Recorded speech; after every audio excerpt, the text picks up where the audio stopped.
Urea தட்டுப்பாடு நிலவுவதாக செய்தி வெளியாகியிருந்த நிலையில் மங்களூரு துறைமுகத்திலிருந்து திருச்சி ரயில்வே குட்ஷெட் யார்டுக்கு 1950 டன் யூரியா உரம் வந்து சேர்ந்தது. உடனடியாக லாரிகள் மூலம் திருச்சி, அரியலூர், பெரம்பலூர், கரூர் உள்ளிட்ட மாவட்டங்களுக்கு யூரியா அனுப்பி வைக்கப்பட்டது. நியாயமான விலையில் யூரியாவை விவசாயிகள் பெற்றுக் கொள்ளலாம் என இப்கோ நிறுவனம் அறிவித்துள்ளது.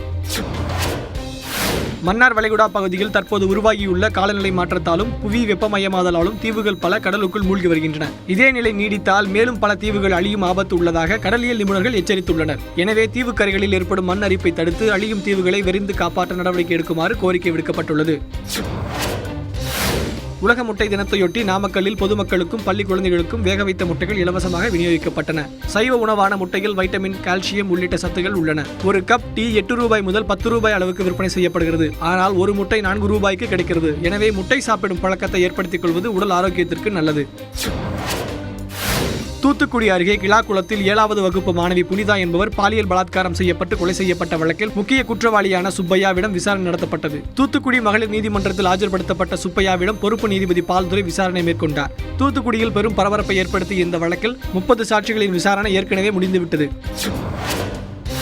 திருவள்ளூர் மாவட்டம் கும்மிடிப்பூண்டியில் அம்லு என்ற பெண் கொலை வழக்கில் அவரது கணவர் குமார் தனது நண்பர் ரமேஷுடன் கைது செய்யப்பட்டார். குமாரிடம் விசாரணை மேற்கொண்ட கும்மிடிப்பூண்டி போலீசார் இருவரையும் பொன்னேரி நீதிமன்றத்தில் ஆஜர்படுத்தினர். வழக்கை விசாரித்த நீதிபதி மகேஸ்வரி இருவரையும் புழல் சிறையில் அடைக்க உத்தரவிட்டார். தஞ்சை பூம்புகார் விற்பனை நிலையத்தில் தீபாவளி சிறப்பு விற்பனை கண்காட்சி தொடங்கியுள்ளது.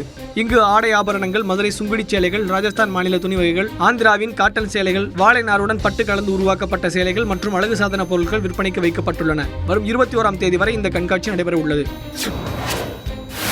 கும்பகோணம் அருகே கிருஷ்ணாபுரம் என்ற இடத்தில் டாடா சுமோ காரும் வேனும் நேருக்கு நேர் மோதிய விபத்தில் அப்துல் பதாக் மற்றும் காரில் இருந்த 4 வயது குழந்தை இருவரும் சம்பவ இடத்தில் உயிரிழந்தனர். மருத்துவமனையில் சிகிச்சை பெற்று வரும் உறவினரை பார்த்துவிட்டு திரும்பிய போது இந்த விபத்து நிகழ்ந்தது. காயமடைந்த 5 பேர் தனியார் மருத்துவமனையில் அனுமதிக்கப்பட்டு சிகிச்சை பெற்று வருகின்றனர்.